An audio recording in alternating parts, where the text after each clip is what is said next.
Buenas a todos y bienvenidos a mi canal. Mi nombre es César Cañete y espero que este vídeo que he preparado para esta semana os resulte suficientemente interesante como para que me acompañéis hasta el final. Antes de eso, y como siempre, dentro cabecera.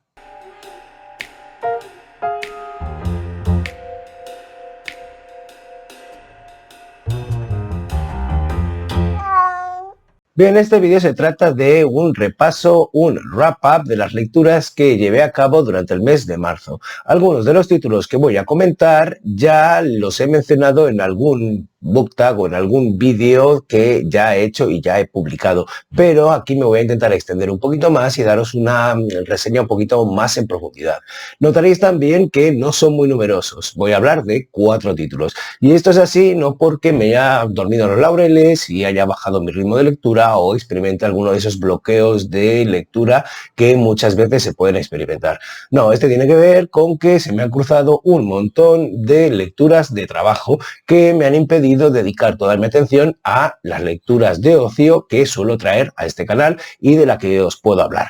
Así que nada, espero tampoco liarme mucho y que este vídeo se os haga ameno y que os resulten interesantes las lecturas que escogí aquel mes, aunque no han sido las mejores de lo que llevan de año. Bueno, algunas sí, ya lo veréis. Vamos a ello. La primera lectura de la que os voy a hablar es Memorias de la Casa Muerta del insigne escritor ruso del cual soy súper fan, Fyodor M. Dostoyevsky.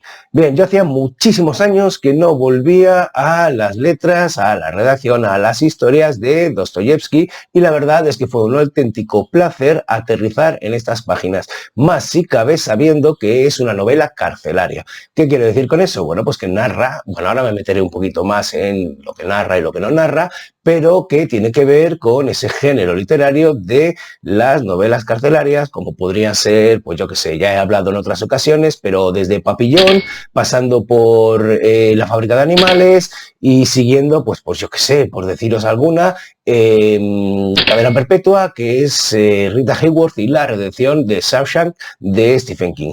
Bien, en este caso tenemos a un autor súper clásico del siglo XIX ruso, como es Dostoyevsky, hablando en boca de sus protagonistas de una experiencia que pasó propiamente, que experimentó en sus carnes, y es que Dostoyevsky fue detenido y condenado a presidio a trabajos forzosos en Siberia por la lectura de un poeta que estaba prohibido en aquel momento. Le habían condenado a muerte y de hecho llegaron a simular una ejecución, cosa que no le vino nada bien al señor Dostoyevsky, o quizás sí, porque teniendo en cuenta esa experiencia y cómo impactó en su vida y cómo impactó en su literatura, pues si no hubiese pasado por eso, quizá no hubiese llegado hasta nosotros títulos tan insignes como Crimen y Castigo, bueno, de haber sobrevivido, porque sobrevivió, ya os digo que le simularon la ejecución y sobrevivió. De aquella experiencia, no sé cuántos años se tiró, creo que fueron 3 o 4, acabó escribiendo esta novela que está basada directamente en sus experiencias. ¿Y cómo los narra? Porque aquí quien nos lo narra es un personaje que encuentra las cartas de otro personaje, bueno, las cartas, los diarios que ha escrito otro personaje que había pasado en Siberia 10 años, que había sido condenado a trabajos forzados y que después de su release, de que lo soltaran, se había quedado como profesor en un pueblecito y estaba rechazando todo contacto humano con todo el mundo. Cuando muere ese personaje, el otro personaje va, recoge estos diarios y de ahí sale esta historia. Así que en realidad lo que está soterrando aquí Dostoyevsky bajo la impresión de ser una novela es su propia experiencia en el presidio siberiano. Así nos explicará cómo es ese microcosmos, esa microsociedad, esas diferencias aristocráticas que hay entre los presos que son aristocráticos y los que no lo son, los diferentes trabajos que desempeñan, cómo se vive las diferentes fiestas de señaladas, que si Navidad, que si, bueno, por las diferentes fiestas, vamos, y cómo se organizan los presos para conseguir cosas como alcohol, cosas como tabaco, cosas que estarían prohibidas en un principio, o cómo intentan, pues, no ir a trabajar o conseguir dinero aparte o un montón de cosas. Es decir, nos cuenta pormenorizadamente el día a día de esos presos. También la experiencia en el hospital, cómo es cuando te pones enfermo, etcétera, etcétera. No sé si habréis notado que tengo el punto de lectura sin acabar el libro. ¿Y esto por qué es? Bueno, esto no se debe para nada a el buen hacer de Dostoyevsky o a que, yo que sé, haya notado que tiene una mala prosa, ha envejecido o no es no es el mismo escritor que a mí me gustaba tanto. Tiene que ver conmigo, tiene que ver con que quizá en el momento que lo empecé a leer no era para mí y me acabó aburriendo lo suficiente como para que lo dejase. ¿Aburre este texto? No aburre para nada, pero a mí en ese momento que tenía que leer otras cosas por trabajo y que quería ir avanzando en otras lecturas, me supuso demasiado abrumador lo que me estaba contando o cómo lo estaba haciendo como para continuar. Por eso no le he quitado tampoco el punto al libro, por eso es un punto que utilizo siempre en mis lecturas de no ficción. No lo he quitado porque pienso retomar y acabar la lectura, porque, entre otras cosas, Dostoyevsky me encanta cómo escribe y me encanta lo que nos está contando, pero aquí tenemos el retrato de una situación, no tenemos una historia vertebrada a través de una intriga, a través de una anécdota que pueda hacer que queramos saber qué pasó al final. Aquí, tal y lo que os he contado, ya sabemos lo que va a pasar al final. Sabemos que el personaje que nos está escribiendo esto que será soltado al final y acabará en un pueblecito. Entonces, al no haber esa intriga, lo que me estaba contando no me acababa de interesar lo suficiente, todo y que es muy interesante, todo hay que decirlo, para acabar de leerlo. Y con mi urgencia propia de intentar leer otras cosas, pues lo dejé a un lado. Ya os digo, creo que retomaré la lectura. No os digo cuándo y por tanto no lo tomo como un libro abandonado todavía de este año. Sería el primero, también os lo digo. De cualquier manera, hasta aquí Memorias de la Casa Muerta de Fyodor Dostoyevsky. Continúo este wrap-up, continúo este repaso de las lecturas de marzo con mi segunda lectura de ese mes, que no os puedo mostrar directamente porque lo presté en cuanto pude, ya que me encantó y la persona a la que se lo presté estoy seguro de que le gustó. Bueno, ya me lo ha dicho hoy porque le he preguntado ya que iba a hacer este vídeo, pero como sabía que le iba a gustar, pues oye, se lo presté. Estoy hablando de, y por eso no os lo puedo enseñar aquí, y por eso os va a salir por aquí o por aquí, por aquí creo que os saldrá la cubierta del libro, que no es otro que Las malas de Camila Sosa Villada. Bien, yo cuando leí este libro lo leí completamente, no en paralelo, pero siempre en mente con Tengo miedo torero de Pedro Lemebel. No podía dejar de pensar en esa ficción del autor chileno en comparación con esta otra ficción, o mejor dicho, autoficción de la autora Camila Sosa Villada. ¿Por qué? Bueno, pues porque tiene un tema alrededor del que gira toda la trama de las dos novelas. Si por un lado, bueno, no voy a hablar de Tengo miedo torero porque ya he hablado, pero en este en concreto es una autoficción, son los primeros años, son los años de juventud cuando llega a Córdoba la protagonista y tiene que sobrevivir como puede sin dar la espalda a lo que es, a lo que se considera a sí misma, a cómo se percibe, es decir, a una persona travesti, a una persona transexual. Aquejada además de un efecto Pigmalión de manual, ya que desde bien pequeñita su padre le estuvo avisando que acabaría como un puto tirado en una cuneta. Y bueno, pues ella en muchas ocasiones se ve que está a punto de acabar así, porque tiene que ejercer en esa Córdoba, en esa ciudad argentina, la prostitución para sobrevivir.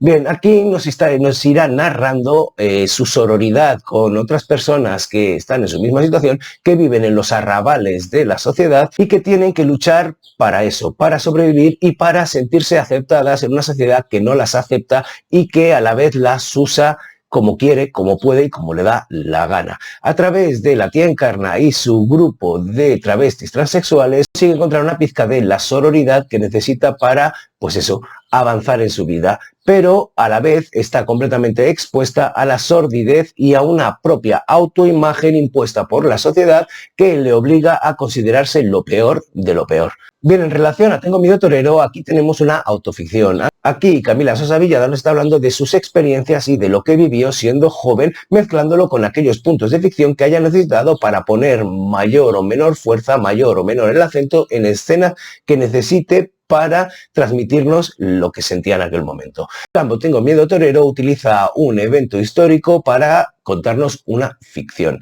Aquí, además, aunque el lenguaje es muy parecido al de Pedro Lemebel, bueno, la verdad es que es lo más parecido, creo yo, tenemos una mayor solidez, un mayor desencanto. Aquí no hay ningún tipo de esperanza, aquí no vemos una relación de, aunque sea amor no correspondido, como sucede en la novela del Lemebel, aquí tenemos únicamente la historia de este personaje que Bueno, no experimenta un amor que pueda ser redentor, no experimenta más amor, más afecto que el de las personas que están a su alrededor y que están en su misma situación y que no os contaré más, pero que nos lleva a un momento trágico que hace esta novela completamente desgarradora y sin esperanza para el futuro.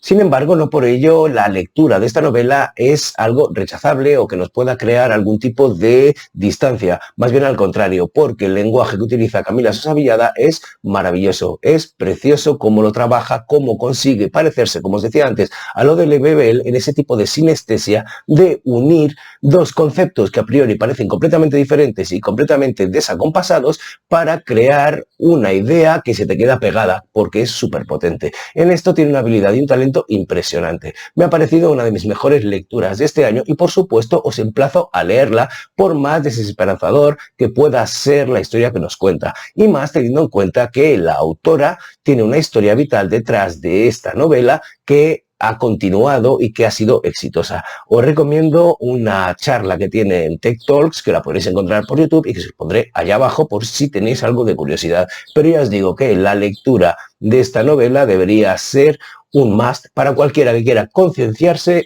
y sensibilizarse acerca de personas que tienen los mismos derechos que nosotros, pero que no están reconocidas ni por la ley en muchos países, ni por el statu quo de los que sí que tenemos la suerte de estar reconocidos.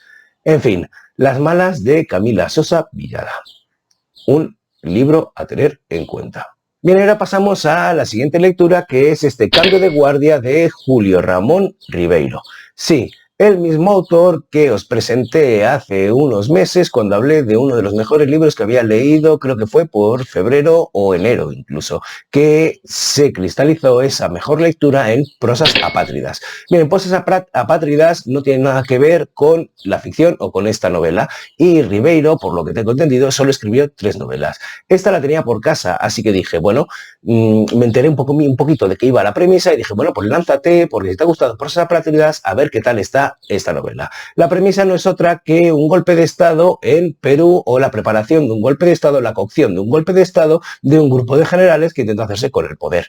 Bien, esto es más o menos pues a líneas generales. ¿Pero qué hace Ribeiro? Bueno, pues hace un relato completamente transversal a través de muchísimos personajes de cómo son los días anteriores y durante y si al final el golpe de Estado triunfa, no triunfa, en fin, hace un retrato perfecto en ese sentido porque es calidoscópico. Nos da mil y una voces, mil y una miradas de cómo se ha cocido ese golpe de Estado entre gente que no tiene nada que ver con él o no sabe que no tiene nada que ver con él, pero acaba pues teniendo, o por lo menos lo ve el lector así, cierto peso en lo que va a suceder. Así pues tenemos un montón de personajes, desde obreros que están en huelga en una fábrica, pasando por mafiosillos que tienen que ver con financiar un golpe de Estado, con los propios generales que son bastante, que os voy a decir, execrables teniendo en cuenta la vida que llevan y lo que los conduce a tomar las decisiones que toman, los pequeños politiqueos de un sitio y de otro. Y bueno, pues en general eso, un retrato, como decía otra vez, calidoscópico de una historia que empieza en lo que parece nada y acaba en lo que parece nada también, aunque por el camino nos ha mostrado pues eso, un rico fresco de personajes, de escenas, de situaciones que vienen muy bien para intentar transmitir cómo es el clima político, social y económico de un país antes de un golpe de Estado. No os digo que esto se pueda trasladar a golpes de Estado en diferentes países, en diferentes momentos, pero sí creo que tiene la lucidez suficiente como para haber trasladado cosas que habían sucedido en otros países a esta novela. Bien, a nivel formal os diré que me parece un acierto lo que hace, voy a ver si lo enseño, porque los capítulos están divididos en pequeños capítulos que no son más de una página y media o una cosa así, que están numerados y que saltan de personajes, saltan de acciones y recuerdan, a mí por lo menos me recordaban, al Manhattan Transfer de John Dos Passos y, por ejemplo, a La colmena de Camilo José Cela. De ahí que esté todo el rato insistiendo en esa palabra de caleidoscopio, porque parece que haya miles y multitudes de celdas, multitudes de historietas que si por un lado pueden ir muy bien para contar algo de manera transversal, también pueden perder al lector y decir, ¿este quién era? ¿De qué me está hablando en este momento? ¿Por qué tiene tanto peso? ¿Para qué me interesa? Bueno, pues es la cara de la cruz de una historia que puede tener sus luces y sus sombras. Yo os diré que me ha gustado, pero no me ha entusiasmado. Me parece una novela que está muy bien, que consigue lo que se propone en el sentido de enseñarnos todo un fresco enorme, pero que a la vez acaba siendo, pues aquello que dicen de quien mucho abarca, poco aprieta. Acaba quedándoseme un poco en nada porque, pues qué os voy a decir, había tantos personajes que al final no conseguía empatizar con todos y se me ha hecho un poco pesado. Aún así no es un libro muy largo, así que me lo leí en el tiempo que me lo leí y, bueno, pues otra cosa mariposa. Está bien, pero no creo que sea, yo qué sé, porque me queda mucho por leer de Ribeiro, el mejor libro de Ribeiro. Ahora, si os lo habéis leído y pensáis diferente, por favor dejádmelo en los comentarios y debatamos un poco. Pero ya os digo que he leído otros libros que tienen mucho más nervio, que a pesar de que no consiguen dar una mirada tan amplia a una situación como esta, sí que la reducen lo suficiente como para que sea lo suficientemente interesante y no acabe aburriéndome, como sucedió con esto, que no me acabo de aburrir, pero ya tenía muchas ganas de acabarlo, si os digo la verdad. Así que nada, no es una mala lectura, pero no es la mejor lectura. Y finalmente, dejadme acabar con esta sorpresa, que es Kalpa Imperial de Angélica Gorodischer, la autora argentina muy amiga de Ursula K. Le Guin de fantasía y ciencia ficción. Este es un clásico de las letras argentinas y por ende de las letras en castellano, las letras en español. Y más, si cabe, porque es de ciencia ficción. De hecho, fue traducido al inglés por la propia Ursula K. Le Guin. Y bueno, todo esto es para deciros que goza de muy buena reputación y no voy a ser yo el que se la quite, porque además yo no la conocía y luego al leer la novela, que ahora os diré lo de novela entre comillas, la refrendo completamente. Bien, yo llegué a este libro por prescripción, completamente guiado por el criterio de José de Libros en el Fin del Mundo, que me insistió en que lo leyera, que él ha hablado de este libro y que no podía dejar pasar esas buenas recomendaciones y me zambullí sus páginas sin saber exactamente a qué venía, qué iba, de qué iba, cómo estaba contado, etcétera, etcétera. Y todo ello fue a raíz de un vídeo mío en el que hablo de voces narrativas en segunda persona, que ahora entraré en ello también, pero que os dejaré allá abajo para que le echéis un vistazo si os apetece. ¿Por qué digo esto novela entre comillas? Bueno, porque esto es un conjunto de 11 relatos que tienen que ver unos con otros, pero que no directamente. Es decir, suceden en el mismo contexto, que es el mismo lugar geográfico y político. Geográfico porque es el mismo planeta y político porque es el mismo imperio. Un imperio que ha pasado por multitud de etapas, que ha sido destruido, que ha sido reconstruido, que ha pasado sus momentos de decadencia, que ha vivido sus momentos de éxito y que tiene sus zonas de mayor estabilidad y de menor estabilidad. Y cada uno de los relatos estará puesto en un momento o en un lugar de las ciudades que tiene, pero en un momento de ese imperio en el que quizá cayó, en el que quizá está en su punto álgido, en el que quizá lo que sea.